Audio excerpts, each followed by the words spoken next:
it has been missed, I will request Colonel Sophia Qureshi and Wing Commander Vyomika Singh to just update you and fill you in on the details. Thank you, sir. Operation Sindoor पर 7 मई 2025 को हुई press conference के दौरान भारत ने अपनी प्रतिक्रिया को केंद्रित, संतुलित और गैर उत्तेजक बताया था। यह विशेष रूप से स्पष्ट किया गया था कि पाकिस्तानी सैन्य ठिकानों को निशाना नहीं बनाया गया। साथ ही दोहराया गया कि भारत में किसी भी सैन्य लक्ष्य पर हमले का उचित जवाब दिया जाएगा। 7 से 8 मई 2025 की रात को पाकिस्तान ने उत्तरी और पश्चिमी भारत में स्थित कई सैन्य ठिकानों को, जैसे कि अवंतीपुरा, श्रीनगर, जम्मू, पठानकोट, अमृतसर, कपूरथला, जालंधर, लुधियाना, आदमपुर, भटिंडा, चंडीगढ़, नाल, फलौदी, उत्तरलाई और भुज पर ड्रोन और मिसाइलों से हमला करने का प्रयास किया। इन हमलों को इंटीग्रेटेड काउंटर यूएस ग्रिड और वायु रक्षा प्रणालियों द्वारा निष्क्रिय कर दिया गया। इन हमलों का मलबा कई स्थानों से बरामद हुआ, जो कि पाकिस्तानी हमलों का प्रमाण है। On the night of 7th May 2025, Pakistan attempted to engage a number of military targets in northern and western India using drones and missiles. These places included Avantipura, Srinagar, Jammu, Pathankot, Amritsar, Kapurthala, Nal, Jalandhar, Ludhiana, Adampur, Bhatinda, Chandigarh, Falodi, Uttarlai and Bhuj. These were neutralized by the integrated counter unmanned aerial system and other air defense systems. The debris of these attacks is now being recovered from a number of locations that prove the Pakistani attacks.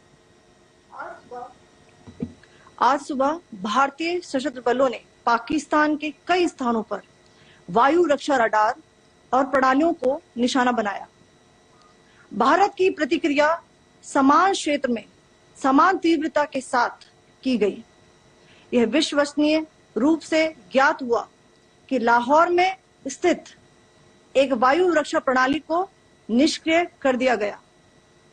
Today morning, Indian Armed Forces targeted air defense radars and systems at a number of locations in Pakistan. Indian response has been in the same domain with the same intensity as Pakistan. It has been reliably learnt that an air defense system at Lahore has been neutralized. Pakistan ने नियंत्रण रेखा पर आकरण गोलीबारी की तीव्रता बढ़ा दी है, जिसमें कुपवाड़ा, बारामूला, उरी, पुंछ, मेंढर और राजौरी क्षेत्रों में मोर्टार और भारी तोपखाने का इस्तेमाल किया जा रहा है। Pakistan has increased the intensity of its unprovoked firing across the line of control using mortar and heavy calibre artilleries in areas in Kupwara, Baramulla, Uri, Poonch, Mendhar and Rajouri sectors in Jammu and Kashmir. 16 innocent lives have been lost, including 3 women and 5 children, due to the Pakistani firing. Here too, India was compelled to respond to bring mortar and artillery fire from Pakistan to a halt. Indian Armed Forces reiterate their commitment to non-escalation, provided it is respected by the Pakistan military. Jai Hind.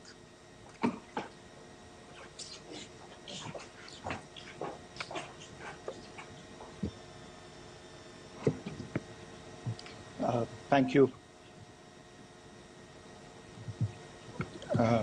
Friends, this is, as I said, further to the briefing that was provided yesterday and some of the updates that have been just provided by Colonel Qureshi and Wing Commander Singh. I thought that we would just put some of the aspects related to the events that started on 22nd April with the barbaric terror attack in Pahalgam into further context, because there is a certain amount of commentary that has happened with regard to the events since then. And more than the commentary, there has been a lot of disinformation that has been directed at us from across the border. So a few things that I would like you to keep in mind. First of all, there is mention on all sides of escalation. I think the first point that you have to keep in mind is the attack of 22nd April in Pahalgam is the original escalation. ये जो सिलसिला है जो हम देख रहे हैं आज की घटनाओं को लेके, ये 22 अप्रैल के पहलगाम के हमले से शुरू हुआ है. एस्केलेशन वहां पे हुआ है और उस एस्केलेशन का जवाब भारतीय सेना ने, भारतीय फौज ने कल अपने एक्शन से दिया है. Secondly, I want to invite your attention to the involvement of the group calling itself the Resistance Front in these attacks. I pointed this out yesterday that this is a group that is a known front for the well-known Pakistan-based terrorist organization, Lashkar-e-Taiba. The group has been reported earlier. I mentioned to you about the Indian authorities providing information to the UN 1267 Sanctions Monitoring Committee. In fact, we are going to be meeting with the team again very soon, and we will be providing an update to the information that we have provided earlier.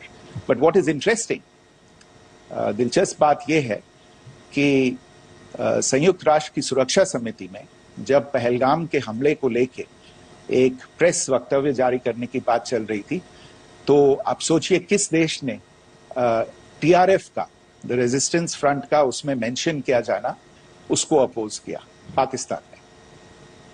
This was after the fact that the TRF claimed responsibility for this attack not once but twice, within a few hours after the incident on the 22nd of April, and then again on the morning of 23rd April. And it is perhaps only after the full gravity of the incident was realized by its masters and handlers across the border that it was managed to back off from this claim. Obviously, that retraction doesn't convince anybody. तीसरी चीज जो मैं आपसे कहना चाह रहा था, और कर्नल कुरैशी और विंग कमांडर सिंह ने कल भी बड़े स्पष्ट शब्दों में और आज भी आपसे ये बात साझा की है. जो भारतीय रिस्पॉन्स है वो नॉन एस्केलेटरी है, प्रिसाइज है, सटीक है, मेजर्ड है और कंसिडर्ड है. Our intention has not been to escalate matters. We are only responding to the original escalation, as I said, and our response has been targeted, precise, controlled and measured. Only no military targets have been selected. Only terrorist infrastructure in Pakistan has been hit. Now, there are, as I said, a number of issues that have been raised in commentaries, and there's a lot of, as I said, unfounded disinformation and fabrication that has come from across the border. And I would just like to use this opportunity to set the record straight on some of these issues. The first of these is Pakistan trying to wash its hands off any and all involvement with terrorism. I think the Pakistani information minister said there are no terrorists in Pakistan. And I think he was challenged on that in the television program that he was appearing on. But even if I partially repeat myself from yesterday, I think Pakistan's reputation as the epicenter of global terrorism is rooted in a number of instances where concrete evidence is available, not just to India, but to governments and authorities and agencies around the world. There are several terrorist attacks around the world where Pakistani fingerprints have been found. I don't need to belabor the point with regard to this audience about where Osama bin Laden was found and who called him a martyr. Pakistan has also for decades pursued cross-border terrorism into India with impunity. And as I said yesterday also, in order to deliberately mislead the international community, they claimed that the terrorist Sajid Mir was dead. They came under pressure, and Sajid Mir was then brought back to life, arrested, and is now apparently in Pakistani custody. Pakistan is also home to Hafiz Mohammad Saeed. आपने देखा होगा हाल ही में पिछले कुछ दिनों में पाकिस्तान के रक्षा मंत्री और उनके पूर्व विदेश मंत्री दोनों ने इस बात को माना है कि पाकिस्तान का ऐसे ग्रुप्स के साथ जो रिश्ता है वो क्या रहा है. Both the defense minister and the former foreign minister of Pakistan, I think they've done a more eloquent job of this than I could ever do in terms of describing their country's implication in international terrorism and their involvement in housing these kinds of groups. दूसरा जो विषय है वो है पाकिस्तान का जो एक दावा है कि एक इंटरनेशनल impartial investigation होना चाहिए, एक joint investigative committee होनी चाहिए. These calls for jointly investigating this heinous and barbaric attack in Pahalgam. Again, I think you know the history well on this. You know the track record well, and it is not a bright track record insofar as Pakistan is concerned. In fact, in the pursuit of justice for the victims of multiple terrorist attacks, whether it be Mumbai in 2008, in Pathankot in 2016, or many others. But in particular for these two attacks, India had offered to cooperate. India provided forensic evidence and urged Pakistan to bring the perpetrators of these attacks to justice. We, in particular with regard to the Mumbai attacks of 2008, where a Pakistani Lashkar-e-Taiba terrorist was captured alive, India provided extensive information and evidence related to the involvement of Pakistani terrorists in this attack. Cases were registered, but you are all aware that these cases have not progressed, despite the formation of judicial teams, etc. And Pakistan has consistently stonewalled all efforts to move the investigation along.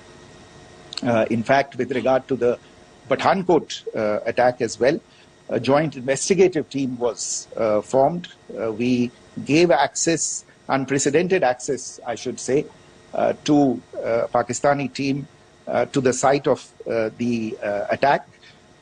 Details of call records data and DNA, etc. were shared with Pakistan. We had shared with them details related that we had been able to access to the addresses of terrorists.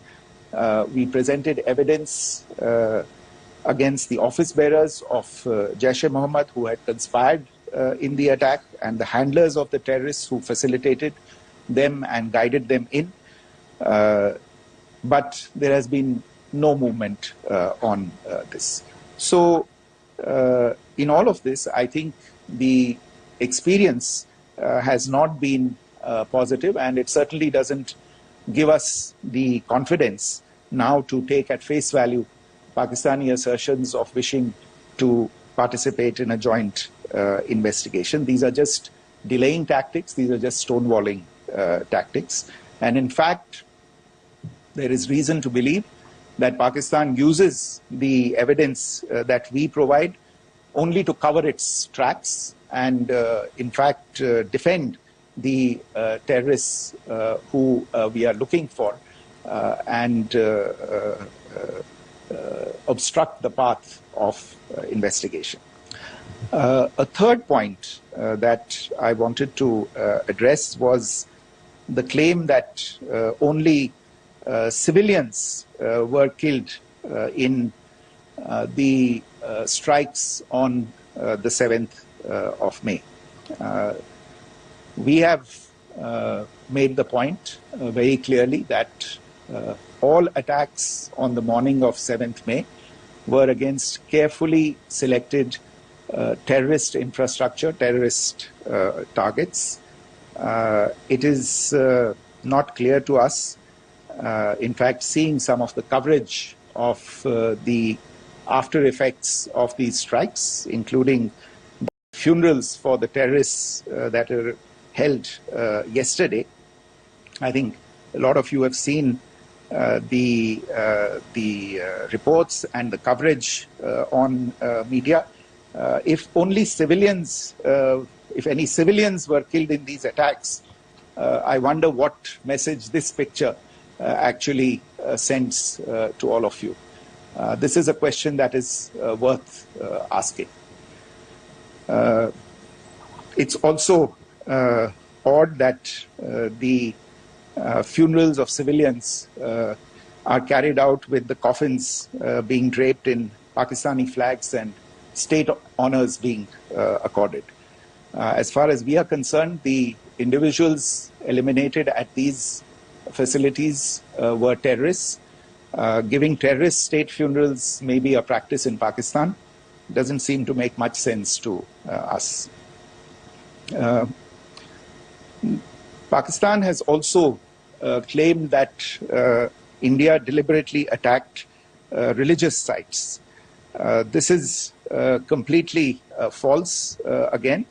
I have made it clear that the targets were terrorist infrastructure, terrorist facilities, and locations connected clearly with incidents of cross-border terrorism into India. And it is in fact Pakistan that is misusing religious sites as a cover to in fact radicalize, direct and indoctrinate and train terrorists.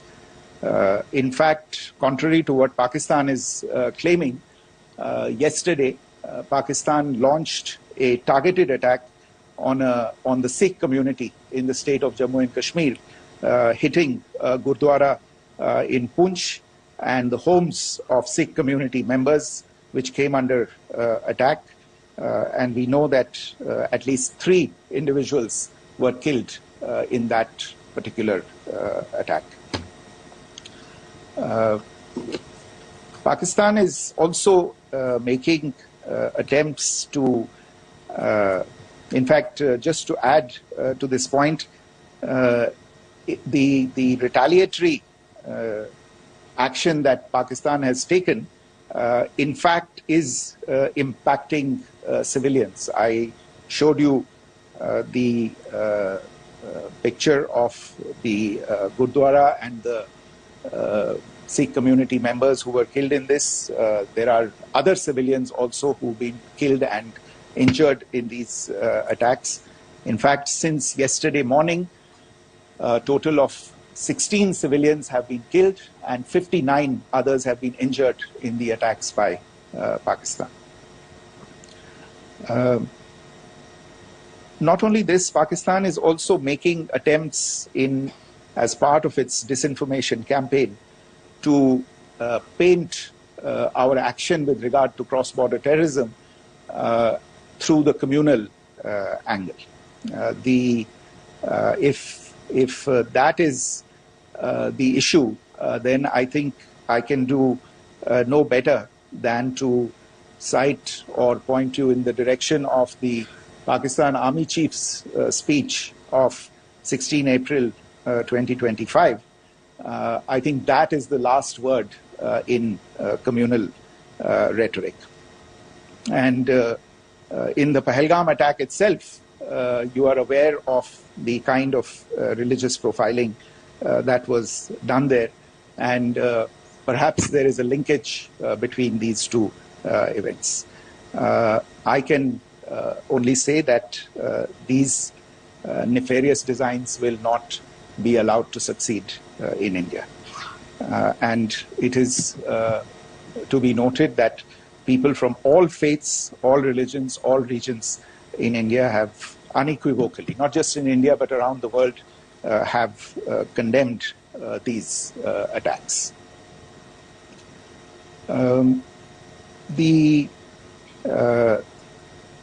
Pakistani claims of now responding to India's strikes of the 7th of May. As I said right at the outset, it is India which is responding. The original escalation was by Pakistan on the 22nd of April. We are the ones who are responding to that escalation with the action that was taken yesterday morning. And again, I would like to emphasize that the action was restrained. It was directed towards non-civilian, non-military targets and confined to terrorist camps. And again, as we have been saying since yesterday, any further action by Pakistan, some of which we are seeing today, is nothing but escalation by Pakistan now once again, and will be responded to and is being responded to appropriately. One point that I wanted to also address was the allegations to the targeting of a dam, the Neelam Jhelum project in Pakistan-occupied Kashmir. I want to say that this is an absolute and complete fabrication and a blatant lie. India has targeted only and only terrorist infrastructure, and the details of that, that terrorist infrastructure, together with the locations, were shared with you yesterday by Colonel Qureshi and Wing Commander Singh. I should note that if this kind of a claim is a pretext for targeting Indian infrastructure of a similar nature, Pakistan will be entirely responsible for the consequences that will undoubtedly follow. Finally, I want to address the some issues that have been raised related to the Indus Waters Treaty and the disinformation that has been raised in regard to that as well. The fact is that there have been fundamental changes in the circumstances in which the Indus Waters Treaty was concluded, and they call for a reassessment of the obligations under the treaty. Over the last year and a half to 2 years, India has been in communication with the government of Pakistan. We've sent several notices to them requesting for negotiations to discuss modification of the treaty. India has for 6+ decades now honored the treaty, even during periods when Pakistan imposed multiple wars on us, and even when relations were adversarial. Been acting in violation of the treaty, deliberately creating legal roadblocks in India exercising its legitimate rights on the Western rivers. Any projects that India sought to build on the Eastern rivers, and even on the Western rivers, which we are allowed to by the treaty, were always challenged by Pakistan, thereby hampering our rights to utilize our legitimate waters under the treaty. In fact, if you see the preamble of the treaty itself states that the treaty was concluded in a spirit of goodwill and friendship. Mark those words, concluded in a spirit of goodwill and friendship. ये भारत का धैर्य और भारत की सहनशीलता है जो 65 साल से हम इतनी प्रोवोकेशन के बावजूद इस ट्रीटी को निभा रहे हैं. However, as has been made clear earlier as well, Pakistan has not responded to our requests to enter into negotiations for a reassessment of the obligations under the treaty. A number of conditions have changed. This is a treaty that was based on the engineering techniques of the 50s and the 60s. We are living through the first quarter of the 21st century. Technological changes and technological advancements have to be taken into account. There are demographic changes. There are climate changes that have taken place. There is the imperative of clean energy. And of course, the terrorism that Pakistan has wreaked in the state of Jammu and Kashmir itself has hampered India's ability to exercise its rights under the treaty. Pakistan's persistent refusal to respond to our requests to enter into government-to-government negotiations on the modification of the treaty is, in a sense, itself a violation of the treaty. And therefore, India has taken the step of putting the treaty in abeyance until Pakistan abjures irrevocably its support for cross-border terrorism. Maybe I'll stop there. I mentioned earlier yesterday as well that this is an evolving situation.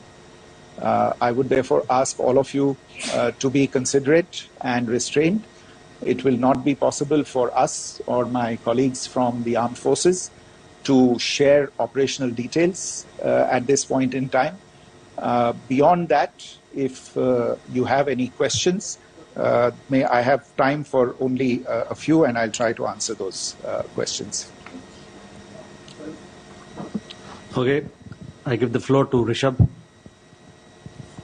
One Secretary, good evening. This is Rishabh from Times Now. I just wanted to understand, as per the press release that has been released earlier today, it says that we have successfully hit at the air defense of Lahore.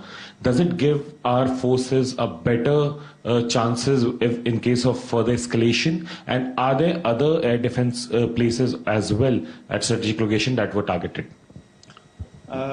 Rishabh, you are violating the first rule that I set out at the end of my remarks. The press release that has been issued by the Ministry of Defense today speaks for itself. It is related to operational matters. It's been released by the Ministry of Defense. As more information becomes available, it will be released at the appropriate time. Once again, please don't go into operational details at this point in time, because this is a constantly evolving situation. Yeah, go ahead. Foreign Secretary Smita Sharma, just wanted to ask, the Pakistani Minister Ishaq Dar in an interview has claimed that the national security advisors of India and Pakistan have spoken to each other. If you could confirm or deny, and is complete severance of diplomatic ties with Pakistan also on the table? I have no information with regard to contacts between the two national security advisors. Insofar as diplomatic relations are concerned, you've seen the steps that were announced in response to the following the meeting of the Cabinet Committee on Security on the 23rd of April. There are no further steps that are under consideration at this moment in time. Here, go ahead. Foreign secretary, मेरा नाम मनीष है, मैं TV9 Bharatvarsh से हूं और आपने खुद ही बताया कि कितना मिस इन्फॉर्मेशन क्रॉस बॉर्डर से आ रहा है, बल्कि ऐसा लग रहा है जैसे पाकिस्तान के प्राइम मिनिस्टर और डिफेंस मिनिस्टर तक भी प्रोपेगेंडा करने में मिस इन्फॉर्मेशन में आ गए हैं। वो कई बार तो ये तक दावा करते हैं कि हम 3 राफेल हमने गिरा दिया, इतने हमने मिग गिरा दिए, और जब उनसे पूछा जाता है तो वो कहते हैं कि सोशल मीडिया में हमने ये सब चीजें देखी थी।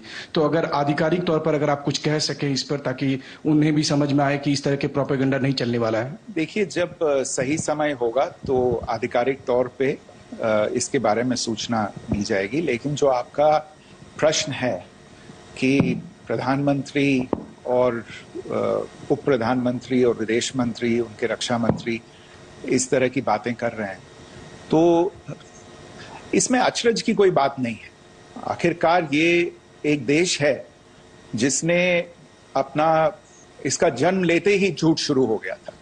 1947 में जब पाकिस्तानी फौज ने जम्मू कश्मीर पे दावा बोला, तो उन्होंने किसी ऐसे वैसे व्यक्ति से नहीं, संयुक्त राष्ट्र से झूठ बोला कि हमारा कोई लेना देना नहीं है इससे।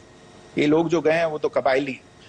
वो तो जब हमारी फौज वहां पे पहुंची और UN के लोग, संयुक्त राष्ट्र के लोग खुद वहां पे पहुंचे, उन्होंने देखा कि वहां तो पाकिस्तानी फौज घुसपैठ करके आ गई है, उसके बाद पाकिस्तान को मुंह की देखनी पड़ी और उनको मानना पड़ा कि हाँ, उनकी फौज वहां पे कुछ समय से पड़ी हुई है। तो ये जो यात्रा है एक तरह से 75 साल पहले शुरू हो चुकी है। तो I am not surprise that this kind of disinformation is being indulged in. Yeah. Siddhant.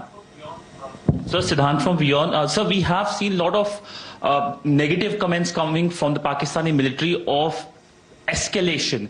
If tomorrow there is an escalation, there are strikes, we know one attempt has been thwarted, what will be the Indian response to those attempts of creating more escalation? Because it is looking like it's going towards more escalation. And my second question is, are any other world powers, essentially the P5 countries, the West Asian countries, reaching out to de-escalate the current situation?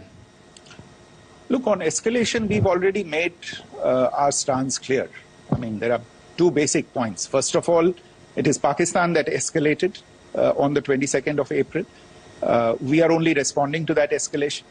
And then what we have said yesterday and what my colleagues have said today, that now if there is an attempt at further escalation by Pakistan, it will be responded to in an appropriate domain.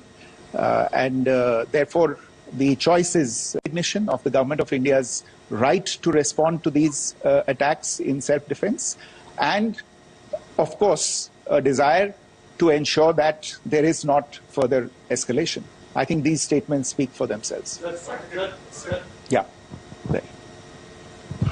Sir, this is Mausami from India Today. Now, in the all-party meeting, we have learned that the defense minister has said that, in the Operation Sindoor, almost 100 terrorists were killed. Would we have any details about what is the number like, and also about if there were any big faces, masterminds, terrorist masterminds who were in fact killed? There is also a report that Masood Azhar's family's 10 members have been killed, and Rauf Asghar, who was actually the mastermind of Pulwama, he's also been badly, severely injured. I don't have information at this point in time to share with you on these issues. But as I said, I think, there is so much information out there on television, in the news media, in social media, that it sometimes looks like a long time has passed since this. Please understand that slightly over 36 hours only have passed since this operation was undertaken. Let us have some patience. Information will come out. It will be shared in due time. Shruti. Thank you, Foreign Secretary. Shruti Ranjan from Bloomberg. Sir, could you give us any understanding whether India has moved the IMF or the World Bank to kind of sensitize them about the the bailout that Pakistan has, and the kind of stuff that the Pakistan government is doing? Look, we have an executive director at the IMF. Tomorrow there is a meeting of the board of the IMF. and I'm sure that our executive director will put forward India's position. The decisions of the board are a different matter. You know the process through which they are made. But I think the case with regard to Pakistan should be self-evident to those people who generously open their pockets to bail out this country. And since you are from Bloomberg, I think you would have the data on how many IMF bailout programs have been, very good, thank you, have been sanctioned in the space of the last 3 decades. And I think you would also have an idea of how many of those programs have actually reached successful conclusion. Probably not many. So I think this is a decision that board members have to take by looking deep within themselves and looking at the facts. So we can, one last question, sir. Yeah. One last question. Foreign Secretary, I'm Siddhant from CNN News 18. I would like to know, since it's an opportunity to speak to you, I would like to know the response coming from United States since last 3 weeks. Saudi Arabia, Qatar. In fact, Prime Minister Modi spoke to Qatar before the strikes that evening. Perhaps how do you read the support coming from these countries? Perhaps traditionally they were seen on the other side. This time around, their statements are strong worded. In fact, India-Saudi joint statement also had a very strong condemnation, strong worded condemnation. United States at all level have condemned the attack and have extended support. In fact, Saudi Deputy Foreign Minister is in India. He just met EMS Jaishankar. Also, if you could shed some light on his visit, his meeting with EMS Jaishankar. In fact, we have also been told that he met Prime Minister Modi. Thank you. Look, all the countries that you named and many others, we have been in touch with them. The Prime Minister has spoken to a large number of world leaders. A large number of world leaders have called him, as have called the External Affairs Minister. As we speak, there are conversations going on today as well with world leaders. And your assessment or conclusion of the general tenor of these messages is very much on point. And I think this is a recognition of the fact, firstly, of the barbaric nature, the unprecedented nature and character and features of the attack in Pahalgam, and a recognition of India's right to respond to this. And also a recognition of the fact that in responding, we have been nothing but responsible and have done so in a restrained, in a measured, and in a non-escalatory manner. I think that counts for something. People have taken that into account, and that is what is explaining the kinds of reactions that we are seeing. And we appreciate the sentiments and the statements that have been made by the vast majority of world leaders. Yes, the Saudi Minister of State for Foreign Affairs is in Delhi. He had a meeting with the External Affairs Minister earlier today. I don't have further details at this moment, but if there are details, the ministry will share them at some point with you. Thank you. I think that's all we have time for today. We'll join you again soon. Thank you all. Thank you.